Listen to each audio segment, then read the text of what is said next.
Welcome back, everybody. This is our moment in history. LBJ's various wars. What do you mean by that, Morrie? Well, there were two major wars that were the responsibility of Lyndon Baines Johnson.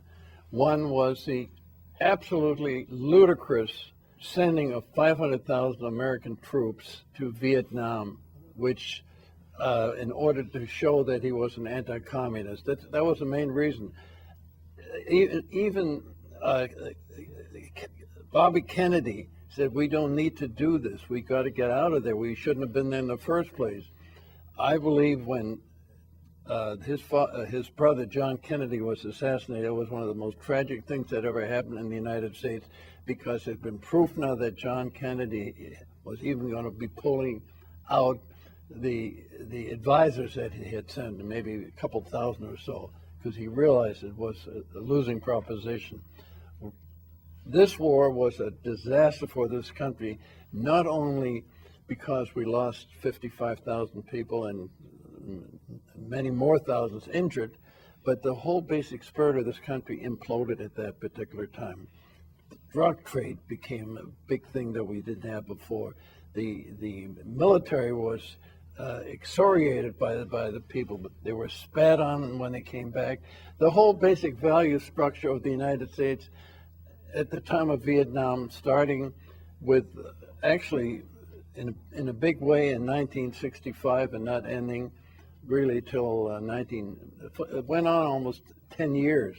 Now, how can the U.S. military, being the strongest military in the world, not be able to wipe out a country the size of New Jersey? It's ridiculous. It's almost the same thing that we look at with the Iraqi situation. That's the first time you've asked me a naive question. You can't, you can kill a fly with a fly swatter, but you can't do it a bunch of flies by shooting a gun at them. We had the most sophisticated military capability to fight the Cold War against the Soviet Union. We were not equipped in any way to fight the kind of war that was fought by the Viet Cong. The Viet Cong were very good fighters in the bushes, and they knew how to fight that. It's like in the Middle East, Israel has a great military force, but they have trouble fighting people, the Gazans, because they fight. They hide in schools and hospitals. Exactly. You remember the Tet Offensive, or you know that from history? That should have wiped out a lot of the opposition that our people had. It looked like a victory for the United States. Well, when the news got back to the United States, they saw it as American troops being killed and we were killing others. Okay, what other wars are you talking about? I'm talking about the war on poverty, which was very poorly thought out. Which we've spent trillions and trillions of dollars on. We have more poverty today, percentage-wise, than we had when Johnson called for it.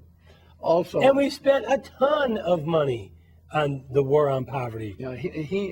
Johnson was probably the most persuasive senator in the House majority. I mean, people would he was so powerful, he could get his way almost in anything. Now, I believe the civil rights was needed. I mean, the kind of perfidies committed in the South, especially against the blacks, was not to be tolerated.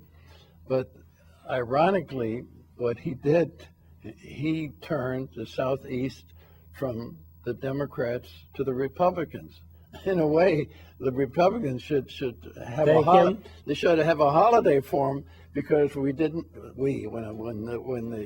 the Republicans didn't have the Southeast and Texas, my God, you'd never have a Republican president ever again. And he was from Texas. Texas was very Democrat at that time. That wraps up another edition of the World Report.